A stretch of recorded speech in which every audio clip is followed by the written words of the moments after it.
নবীনবরণ ও বার্ষিক বনভোজন 2023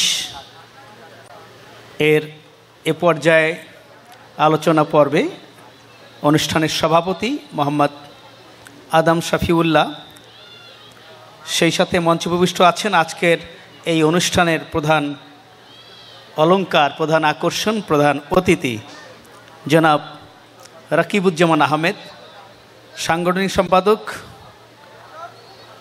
বাংলাদেশ আওয়ামী লীগ লালমনিরহাট জেলা শাখা।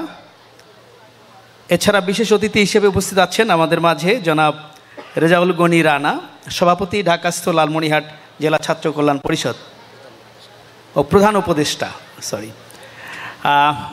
সেই সাথে মঞ্চে উপবিষ্ট আছেন আমার অত্যন্ত স্নেহভাজন প্রিয় মিজানুর রহমান মিজান, প্রধান সমন্বয়ক। মঞ্চে উপবিষ্ট আছেন আমাদের শ্রদ্ধেয় ব্যক্তিত্ব হাজী মোহাম্মদ শামসুল হক, চেয়ারম্যান ইউনিম্যাক্স টেক্সটাইল। মঞ্চে উপবিষ্ট আছেন জনাব শাহ আলম মিঠু, ডিরেক্টর BCI। সেই সাথে মঞ্চে উপবিষ্ট আছেন আমার স্নেহাস্পদ ছোট ভাই জনাব ওয়াহিদুজ্জামান আহমেদ, মাননীয় উপাচার্যের একান্ত সচিব, বাংলাদেশ উন্মুক্ত বিশ্ববিদ্যালয়। মঞ্চে উপবিষ্ট আছেন আমার ভাগনা জনাব মেহেদি হাসান, প্রভাষক, ঢাকা বিশ্ববিদ্যালয়। এছাড়া মঞ্চে উপবিষ্ট আছেন অন্যান্য অতিথিবৃন্দ এবং সামনে উপবিষ্ট লালমনিরহাট জেলার বিভিন্ন উপজেলা থেকে আগত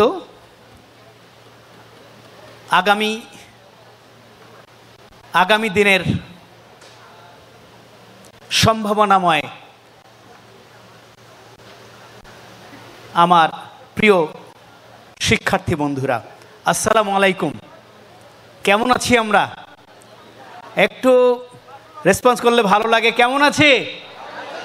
নিশ্চয়ই ভালো আছি, এবং ভালো আছি বলেই তো এখানে আসতে পেরেছি, তাই না? খুব ভালো লাগছে। কিছুক্ষণ আগে যখন বলা হচ্ছিল যে এটি একটি মিনি লালমনিরহাট, আমরা দ্বিতীয় বাড়িতে এসেছি। সত্যি তাই।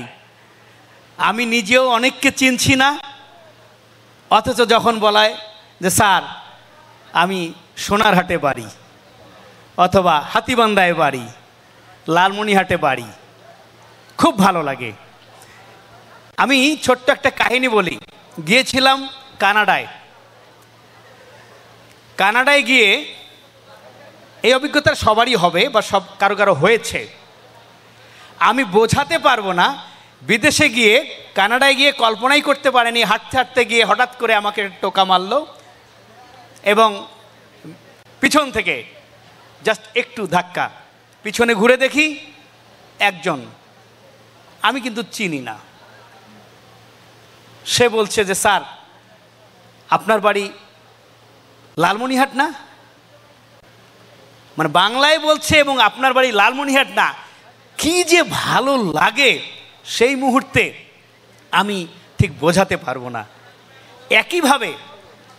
একইভাবে আমরা যখন বাড়ি থেকে বাইরে আসি, এই যে ঢাকায় থাকি, ঢাকায় এসে যখন ঠিক এভাবেই নিজের বাড়ির মানুষগুলোকে দেখি, কি যে ভালো লাগে, এটি কিন্তু বোঝানো যাবে না, তাই না? অনেকের এই অভিজ্ঞতাটা হয়েছে, এবং যাদের হয়নি নিশ্চয়ই কিছুদিনের মধ্যে এই অভিজ্ঞতাগুলো কিন্তু হবে। যাই হোক, আজকের যেহেতু নবীন বরণ অনুষ্ঠান, এখানে নবীনকে বরণ করা হলো এবং আর যারা আছি তাদের সঙ্গে একটা মিলন মেলাও হলো, তাই না? এই মিলন মেলায় আমি জানি নির্ঘাত আমাকে অনেকেই চেনে না, চিনতও না, যদি না আমাকে একটু পরিচয় করায় দিত। এ কারণে হয়তো বা জানছে যে হ্যাঁ ওই লোকটা তো, হ্যাঁ বাড়ি মনে হয় অতি হইবি, নাকি মনে হয় না? আসলে তাই। ঢাকায় কিন্তু অজস্র মানুষ আছে, কি যে ভালো লাগে। গতকালকে আমি বলছি, এই মামা যাবে নাকি? বলে যে কোথায় যাবেন? আমি বললাম যে বেলি রোড যাব। আচ্ছা ওঠো। বলে কি আচ্ছা ওঠো।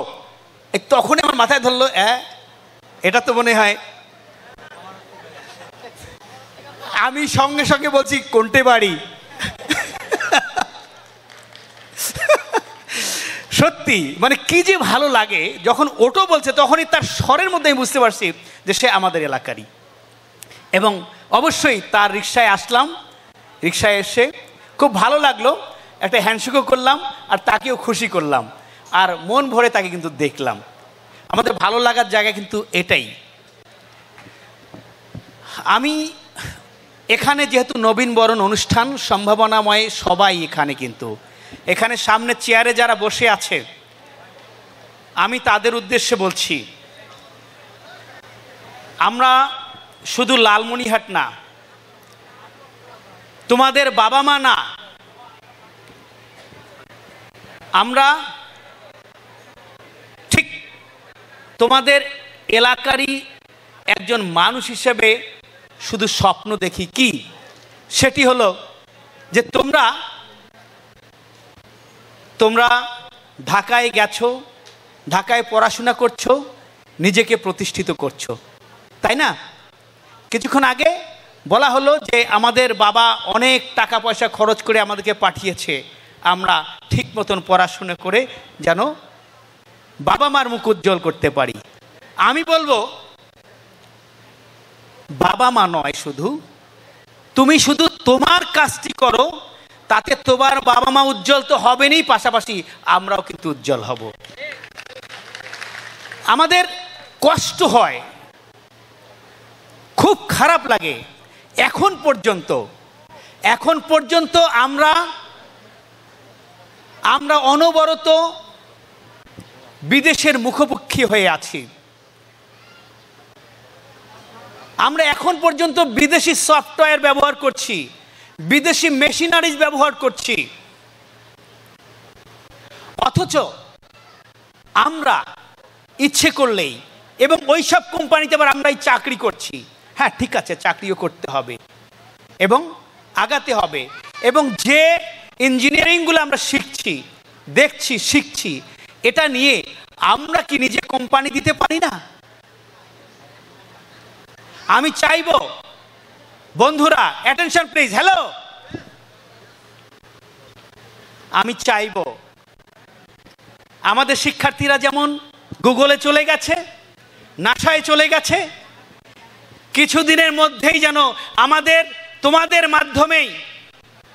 তোমাদের মাধ্যমেই বাংলাদেশে নাসার চেয়ে একটা বড় কিছু এখানে সৃষ্টি করতে পারো।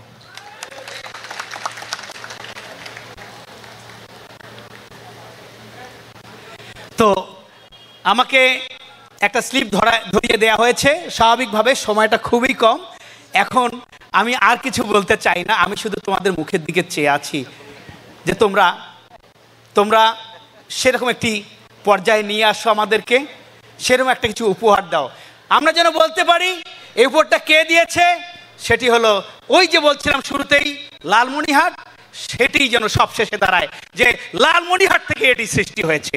এই আশা রেখে সবাইকে অসংখ্য ধন্যবাদ জানিয়ে আমি আমার বক্তব্য শেষ করছি। আল্লাহ হাফেজ। ধন্যবাদ স্যারকে। আসলে আমি ক্ষমা চেয়ে নিচ্ছি যে সংক্ষিপ্ত